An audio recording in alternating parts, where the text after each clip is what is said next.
Ang programang ito ay rated SPG. Striktong patnubay at gabay ng magulang ang kailangan. Maaaring may masiselang tema, lengguwahe, karahasan, sexual, horror o droga na hindi angkop sa mga bata. Kumusta mga kapamilya at welcome back sa aking channel.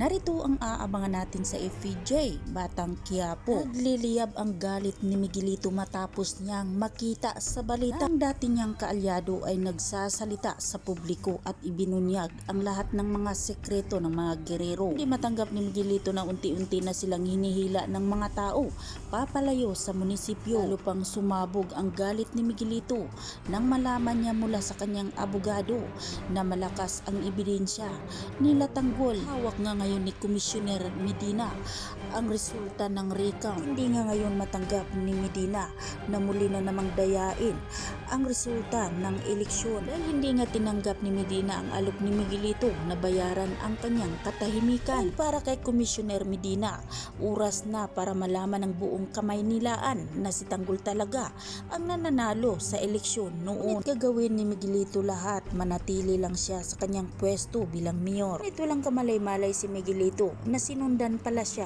nila Tanggol. Kaya rinig na rinig ni Tanggol ang pag-uusap nila ni Medina at Miguelito dahil hindi nga matanggap ni Miguelito na lumabas pa sa publiko na si Tanggol talaga ang nanalo sa eleksyon. Patahimikin na niya si Medina habang tinutukan ni Miguelito si Medina ng barel.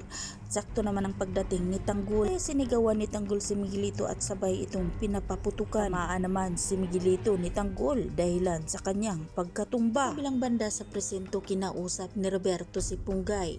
Tinakot niya si Punggay upang sabihin ni Punggay kung saan nga matagpuan si Tanggol. Ngunit hindi nagpatinag si Punggay sa takot ni Roberto. Malakas ang loob ni Punggay na sabihin sa harap ni Roberto na handa umano siyang magsalita sa publiko at sabihin ang lahat na kagagawan ng mga gerero. Sa kabilang banda, pinuntahan ni Marites si Santino para makausap at mapaliwanag na hindi si Tanggol ang pumaslang sa kanyang mag-ina. Ngunit sarado na ang utak ni Santino dahil hindi na nga siya naniniwala sa anumang paliwanag ni Marites. Gawa-gawa lang umano ni Marites ang kwento na hindi nga si Tanggol ang pumaslang sa kanyang mag-ina. Kaya wala na ngang magagawa pa si Marites na pag-ayusin si Tanggol at Santino dahil buo na ang loob ni Santino na ituturing na niyang kaaway ang kanyang kapatid na si Tanggol. Kaya isa na naman sa kanilang magkapatid ang mawawala sa susunod nilang pagkikita. Malalaman natin yan kung sino ang susunod na mamaalam. Ating pakatutukan at aabangan sa susunod pang mga kaganapan dito lang sa FVJ Batang Quiapo. Huwag po sana ninyong kalimutan na i-like, i-share at pahingi na rin ng isang subscribe. Maraming salamat.